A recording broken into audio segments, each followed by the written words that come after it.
I'm Hunter, I'm Brian. and this is Technically Disoriented. Welcome to round 3A. Hey Brian, what games have you been playing recently? Subnautica. Nice. What do you think of it? I'm super bored with all the other games that are currently out. I started the Diablo 4 season character and I played the level 17 and then that was it. Pretty much done. Really? Yeah. Are we going to talk about Diablo again? Tell me, what has bored you about Diablo? The same stuff I ranted about in the first Diablo video. Like, it just feels like I'm questing all the time and I don't like the type of gameplay they've migrated to. Like you really would prefer just I would really just prefer demon killing. like microscopic changes to my build and then destroying everything. Like that was the fun I had in Diablo 3. So I picked up Subnautica because I never actually finished playing the whole storyline. You've never finished like actual Subnautica story, really? Nope. Huh. Okay. I did a whole bunch of creative mode and base building and I never played much past the go check the life pods parts. So once you've done the go check the life pods part, basically, I mean, it depends on how deep you go into that, but like it kind of gets to a point where I felt like it stopped holding your hand. And if I hadn't, so I played Subnautica with my friends, but not, like, obviously it's not a co-op game. So what we did is we just all were playing at approximately the same time, and we just all get on Discord and stream Subnautica to each other and just kind of play separately but together. Okay. Yeah, and if I hadn't been playing with people who had already played the game, I don't think I would have finished it either, because the last bit is...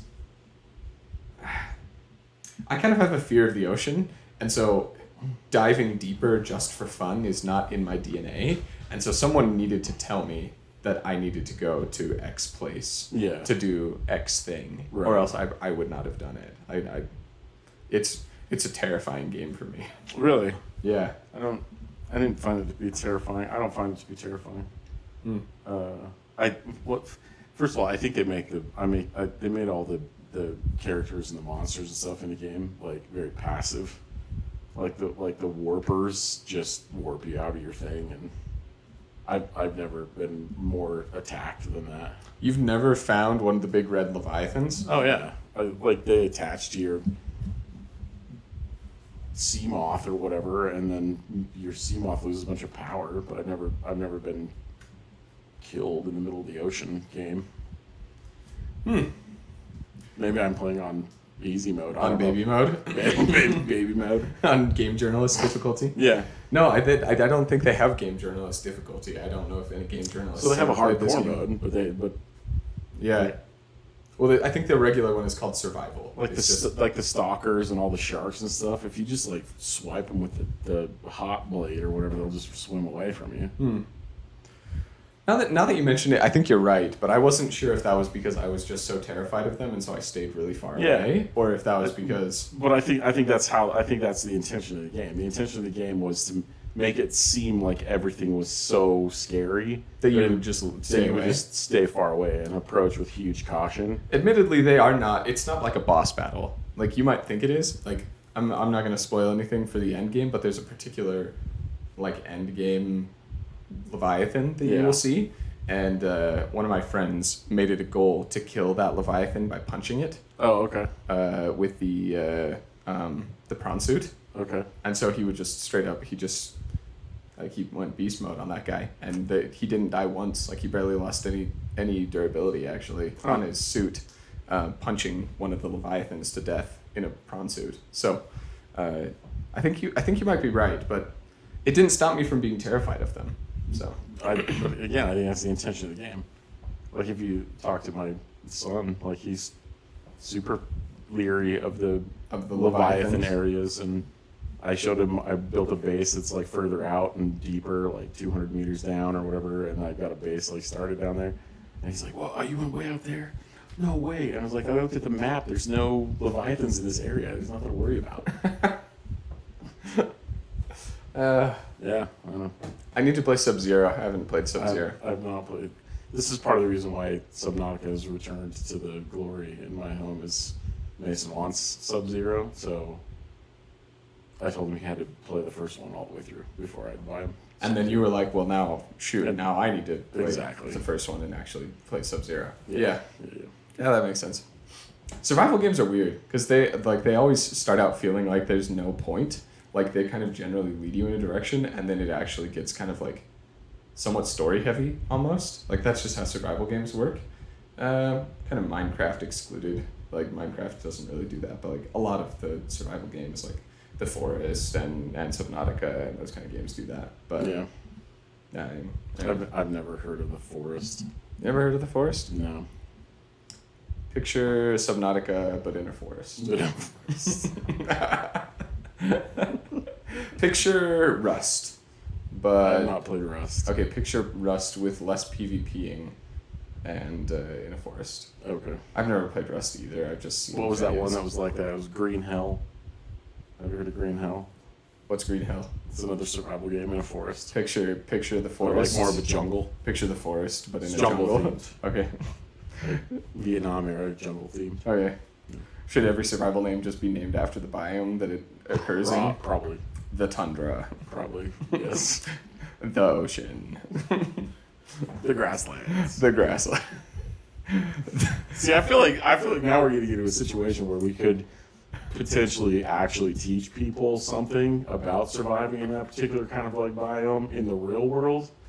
Like you could have the same kind of berries or the same kind of here's the sticks that you need, like here's what you can harvest, birds, insects. That's crazy that you say that actually, because we were talking about Reddit before, and I kind of made it a goal to make my social media time a little bit less brain dead, just like moderately less brain dead.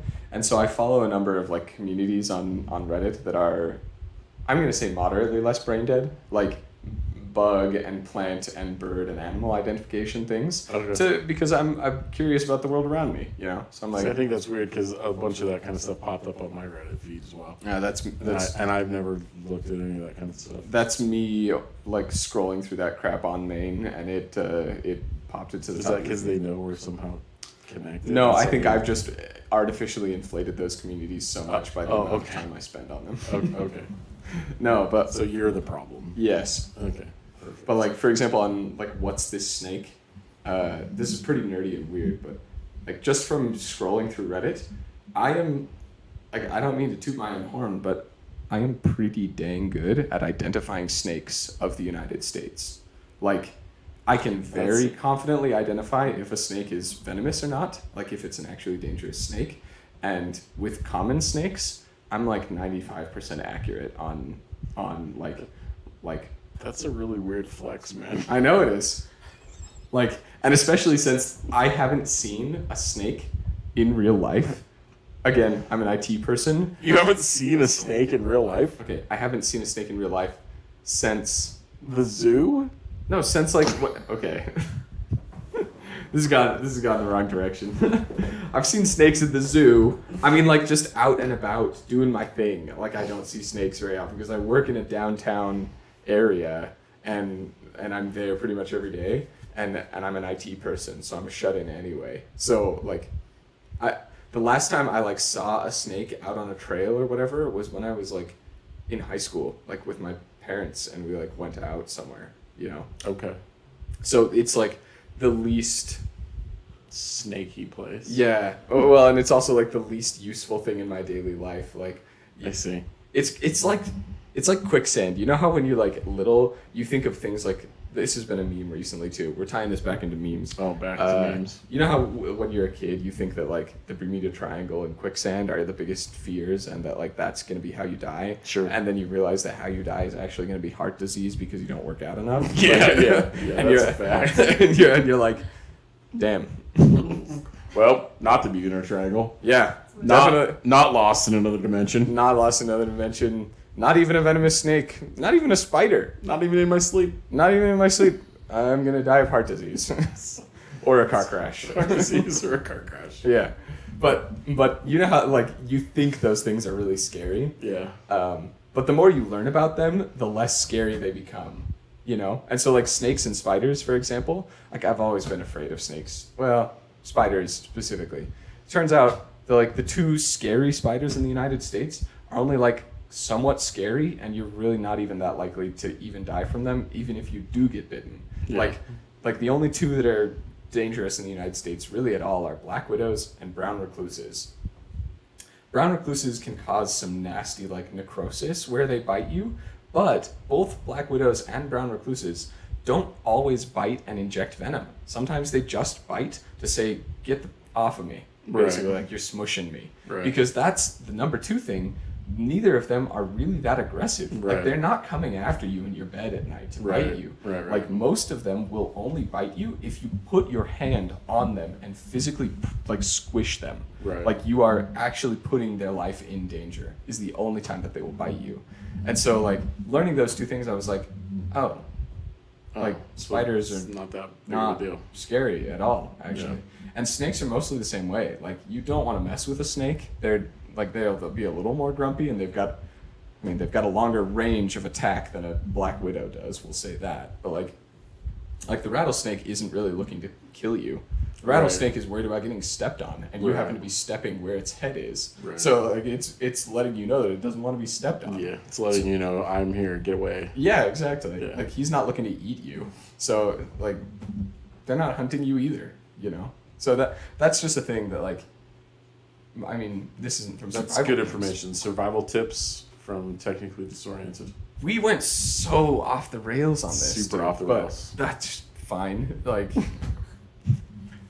I was technically disoriented about snakes and spiders, and now I am less technically disoriented about snakes and spiders. Well, you've tied it back in nicely. Cool. I said the word I technically think it's getting disoriented. late. Yeah, I think I've got to go to bed. Me too. Okay, all right, everyone. This Signing off. has been a weird episode. We're gonna post it anyway. Yeah, Watch this it. has actually Learn been, something about snakes and spiders. Yeah, this has actually been 3 weird And episodes. parenting. I promise that we'll get back to tech and games next time. So, all right, everyone. Well, Peace out. yeah. Till next time.